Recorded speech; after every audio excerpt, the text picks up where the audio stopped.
For me, it's like the movie is it's like a sort of Wizard of Oz style structure, but in the end, it's a movie about sort of redemption and freedom and sacrifice, and I think that sort of and then mixed into all that are these crazy adventures that these girls go on.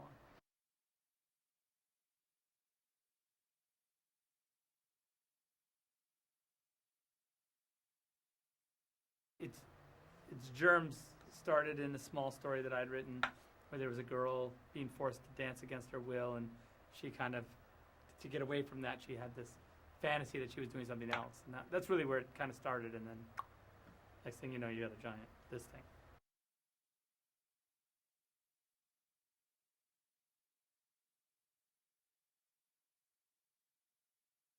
I always like the idea that as soon as the music starts playing and baby starts to close her eyes, that you'd be like, okay, where are we going now? Like, I can't imagine like where we're gonna go, right? Because I've seen it just from the samurai. You're like, okay, after that, like, what? There's something else. There's more. World War One, or the, dragons, or the future, or whatever that is, another world even. And that was kind of how I started thinking about it. Like, I really wanted each one of those worlds to be sort of complete and unto themselves. And when you go there, these girls are kind of just sort of, there's a conflict going on or something, and the girls just insert themselves in because they want to they need to complete their mission and get out. So it's whatever's happening in that world is sort of a victim of these girls, like, on their mission.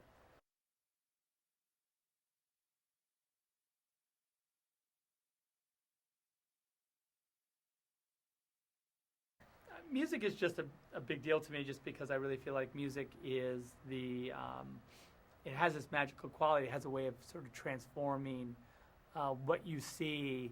Like, you could show a picture with no music on it, and it means one thing, and you put the right music on it, and you're like, oh my God, it's like changed my life.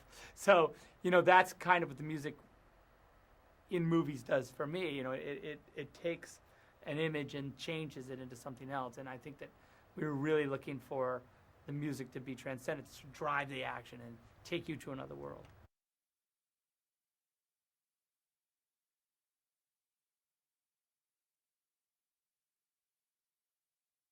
Each of the girls sort of represents, like, they have their very sort of their own point of view on the scenes and on sort of the movie itself. They supply, each of them supplies a need, or supplies an answer of their own kind.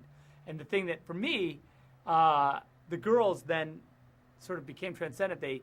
Once I cast the girls, now for me they are the characters. I can't even imagine any other.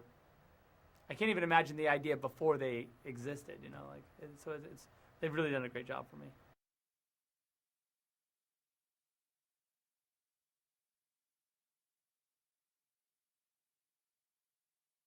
Of course, the training, I needed them to be fit. I needed them to be strong to do these action sequences like athletes, And then they got trained in their choreography, and then in their choreography, then they got trained in, like, how to shoot a gun or wield a sword, and so they had that physical stuff to do. And then as far as our costumes go and all that, a lot of that, of course, is based on, the show is like a burlesque show in some ways that they're putting on, and that their costumes sort of reflect that world. We had this conversation about the fact that, the audience, bear with me for a second, the audience for the shows in the brothel are these men that come to see these girls, and what they expect from the girls is these provocative costumes. And so one of the metaphors in the movie is that when they go in these action sequences, we become the audience. We, the theater goers, become the audience who expect from them these particular kind of costumes. But that my hope is that they represented some sort of female sexual cliche that then gets sort of, which is what the men in the brothel would want, but then gets turned back on. It turns into a power talisman for them in the end that they use to fight the exact people that they're the faceless hordes that are going against them.